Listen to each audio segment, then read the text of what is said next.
तारापुर विधानसभा के टेटिया बंबर के धौरी हाथीनाथ मैदान पर सम्राट चौधरी व चिराग पासवान हेलीकॉप्टर से पहुंचे।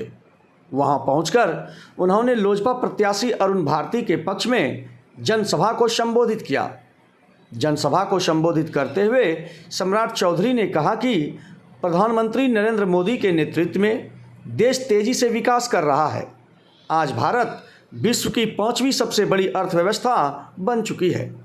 आगे उन्होंने कहा कि मोदी जी की गारंटी है, उन्होंने जो वादा किया उसको पूरा किया और जो वादा करेंगे उसे पूरा करेंगे। उन्होंने हर घर को उज्ज्वला योजना के तहत गैस सिलेंडर, पक्का मकान, 5 किलो अनाज, मुफ्त आयुष्मान भारत कार्ड देने का कार्य किया है। इतना ही नहीं, उन्होंने विश्व पटल पर भारत का मान बढ़ाया है। कहा कि बालू माफिया, शराब माफिया और ज़मीन माफिया जो होंगे उसे मुंगेर जेल में डाल दूंगा, नहीं तो उनके लिए सुल्तानगंज घाट भी तैयार है, उन्हें कोई नहीं बचा सकता। आगे उन्होंने लालू तेजस्वी पर भी तंज कसते हुए कहा कि यह लोग सनातन विरोधी हैं। सावन में मटन बनाकर राहुल गांधी को खिलाते हैं तो नवरात्र में तेजस्वी मछली खाकर सनातन विरोधी होने का सबूत देते हैं। वहीं चिराग पासवान ने सभा को संबोधित करते हुए कहा कि आज प्रधानमंत्री के नेतृत्व में दुनिया में भारत का डंका बज रहा है। अर्थव्यवस्था काफ़ी मजबूत हुई है। मोदी जी ने भारत को 2047 तक विकसित राष्ट्र बनाने का संकल्प लिया है, जिसके लिए हम सबों को मोदी जी के हाथों को मजबूत करना है। आ गया साथियों, और 2024 में देश के यशस्वी प्रधानमंत्री जी को फिर से देश का प्रधानमंत्री बनाना है।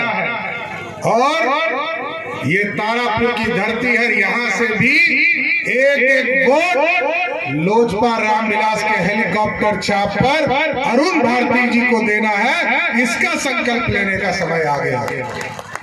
और साथियों, आप समझिए, ये लोकतंत्र की धरती है और हम लोगों ने तो लंबे समय से इस इलाके को देखा है। आप एकदम स्पष्ट रहिए, इस देश में यशस्वी प्रधानमंत्री जी के नेतृत्व में लगातार भारत बढ़ रहा है। और आज भारत के प्रधानमंत्री जी ने संकल्प पत्र जारी किया और संकल्प पत्र जारी करके स्पष्ट तौर पर बता दिया कि जो गरीब है, जिनको पक्का मकान नहीं मिल पाया आज तक, उनको 2019 का घोषणा आज किया गया। जो भी परिवार में बंटवारा होता है, जो गरीब घर में जिनके घर पर पक्का मकान नहीं है, तो मोदी की गारंटी है आने वाले समय में उनको एक एक व्यक्ति को पक्का मकान मोदी सरकार देने का काम करेगी। और साथियों, लोग चर्चा करते हैं बिहार के विकास के लिए। आज प्रधानमंत्री नरेंद्र मोदी जी जब देश के प्रधानमंत्री बने, 14 के पहले का भारत और आज का भारत बहुत बदल चुका साथियों। कल तक गरीब चिंता करता था हमको खाना कहां से मिलेगा, लेकिन आज गरीब चिंता ये करता है कि मोदी जी ने जो अनाज दिया है इसका सल्टाने का काम कैसे करना है। मोदी जी 5-5 किलो अनाज देते हैं प्रत्येक व्यक्ति को। कुछ साथी को तो बेचना भी पड़ता है, लेकिन अस्वस्थ रहिए, मोदी जी की गारंटी है 5 किलो अनाज तो देंगे ही खाने के लिए।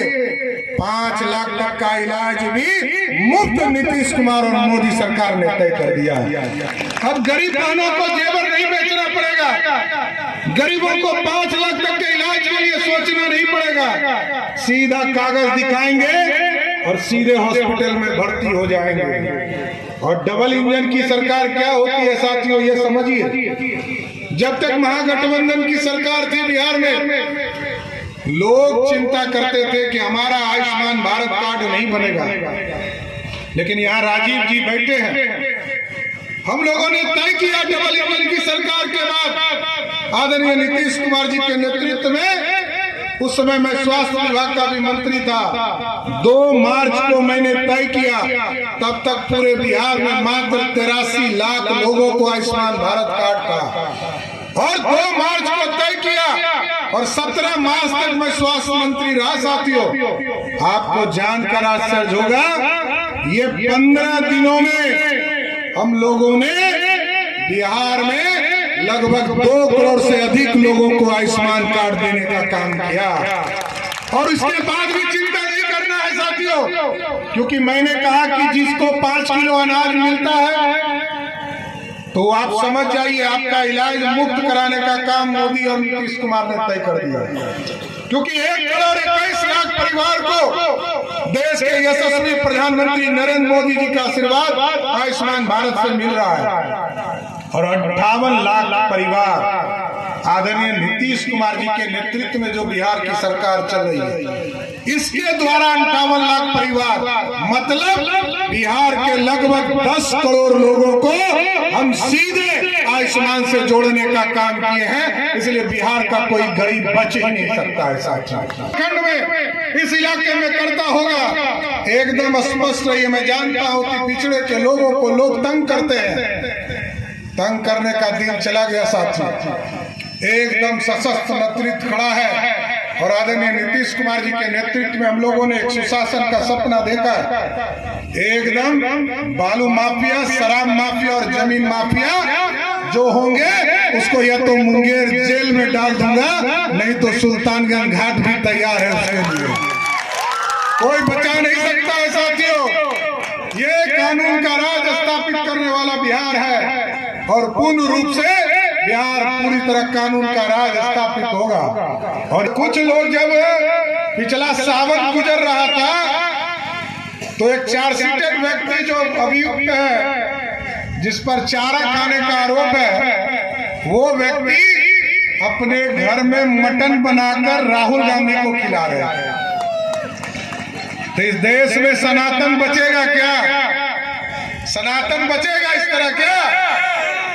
आज छठी मैया का पर्व है साथियों, कोई यदि मछली खाएगा, मटन खाएगा, हम लोग तो पूछ रहे थे कुछ चारा खाने वाला है, तो चारा खाता तो एक बात था, लेकिन चारा के जगह पर इस नवरात्र और सावन में कोई मटन खाएगा, इसको कोई बर्दाश्त नहीं करेगा। इसलिए एकदम स्पष्ट रहिए साथियों, मोदी जी की गारंटी, जितना ये लोग चिढ़ाने का काम करेंगे, सनातन के लोग इन लोगों को सबक सिखाने का काम करेंगे। 19 तारीख को वोट है, मैं भी वोट देने के लिए 19 तारीख को यहाँ तारापुर की पावन धरती पर आऊंगा, लेकिन आप सभी साथियों से आग्रह करूंगा कि अरुण भारती जी को एक एक वोट, क्या नंबर पर निशान है तो 2 नंबर पर निशान जरूर है। अब वोट देना है 19 तारीख को और 4 तारीख को 1 नंबर पर लाकर विजय बनाकर दिल्ली भेज देना है। तो बिना कर जिता के भेजाइएगा ना, दोनों हाथ उठा के बोलिए भारत माता जय जय श्री राम। के बाद के जितने बुजुर्ग हैं वो लोग अस्पताल में जाकर 5 लाख रुपए तक का अपना मुफ्त इलाज करा सकते हैं। ये चिंता हमारे प्रधानमंत्री करते हैं। जो बुजुर्गों की चिंता, महिलाओं की चिंता, युवाओं की चिंता, आज स्टार्टअप में देख लीजिए, देश में ही नहीं दुनिया में तीसरे नंबर पर सबसे ज्यादा मजबूती को सिस्टम स्टार्टअप को देने वाला अगर कोई देश है तो वो देश हमारा भारत है। ऐसे में साथियों, जहां हमारे प्रधानमंत्री ने हर एक गरीब परिवार की महिला, बुजुर्ग, युवा की चिंता की, तो वहीं सरहद से कैसे हमारे देश को मजबूत किया जा सके, सुरक्षित रखा जा सके, उसकी भी चिंता की। इसलिए साथियों, पिछले 10 साल से सांसद के तौर पर हर वो कार्य जो मैं अपनी केंद्र सरकार के पास लेकर गया, उन्होंने उसको स्वीकृति देने का काम किया। मेरे लिए बड़ी बात है जब मेरे प्रधानमंत्री मुझे गले लगाकर अपना छोटा भाई कहते हैं। मेरे लिए ये बड़ी बात है जब आदरणीय राजनाथ सिंह जी, आदरणीय गृह मंत्री अमित शाह जी, जब तमाम वरिष्ठ नेता जब मुझे अपना स्नेह देते हैं, और उस स्नेह के कारण ही जितने लंबित कार्य हैं वो पूरे होते हैं। पर जैसा मैंने कहा कि आज हम लोग की ताकत बढ़ी है, आज मजबूती से हमारे मुख्यमंत्री आदरणीय नीतीश कुमार जी हमारे प्रधानमंत्री जी का समर्थन कर रहे हैं। आज मजबूती से हमारे मुख्यमंत्री जी अपनी सरकार का नेतृत्व प्रधानमंत्री जी की सोच के साथ विकास की लाभ पर लेकर जाने का कार्य कर रहे हैं। और आज मुझे और ज्यादा बल मिलता है जब मेरे भाई उसी मंत्रिमंडल में मेरे मुख्यमंत्री जी के साथ उप मुख्यमंत्री की भूमिका में मजबूती से हमारे प्रदेश को आगे लेकर जाने का कार्य करते हैं। 20 तारीख को चुनाव है,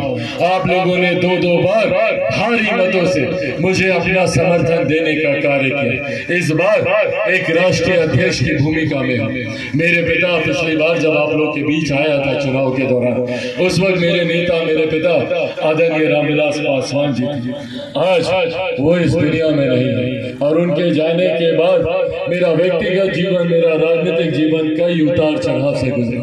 मेरे कई अपनों ने जहाँ मेरा साथ छोड़ा तो वही आप लोगों ने ईमानदारी से मुझे सिर्फ अपना बेटा कहा नहीं, मुझे अपना बेटा समझकर, अपना बेटा, अपना भाई, अपना भतीजा मानकर आप लोगों ने मुझे संभालने का काम किया।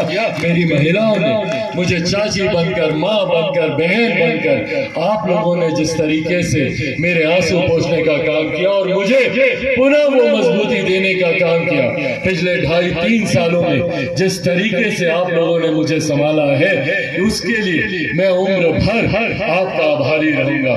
इस बार मैं यहाँ से चुनाव नहीं लड़ रहा, पर इसका कतई ये मतलब नहीं है कि मैं आप लोगों के बीच से जा रहा हूँ। मेरे नेता ने 2019 में आप लोगों से वादा किया था, उस वक्त आदरणीय रामविलास पासवान जी कहकर गए थे कि मैं आप लोग को एक सांसद नहीं 2 सांसद दे रहा हूँ। उस वक्त उन्होंने मेरा जिक्र करते हुए अपने आप को उससे जोड़ा था और कहा था कि जमुई लोकसभा को, तारापुर को 2 सांसद मिलने जा रहे हैं। मेरे नेता के निधन के बाद कहीं ना कहीं उनका ये वादा अधूरा रह गया था, पर आज मैं पुनः उस वादे को पूरा करने जा रहा हूँ। पुनः आप लोग को 2 सांसद मिलेंगे, अरुण भारती जी के रूप में आपको अपने सांसद मिलेंगे। तो वही मैं भी उसी भूमिका में रहूंगा जिस भूमिका में मैं पिछले 10 साल से रहा।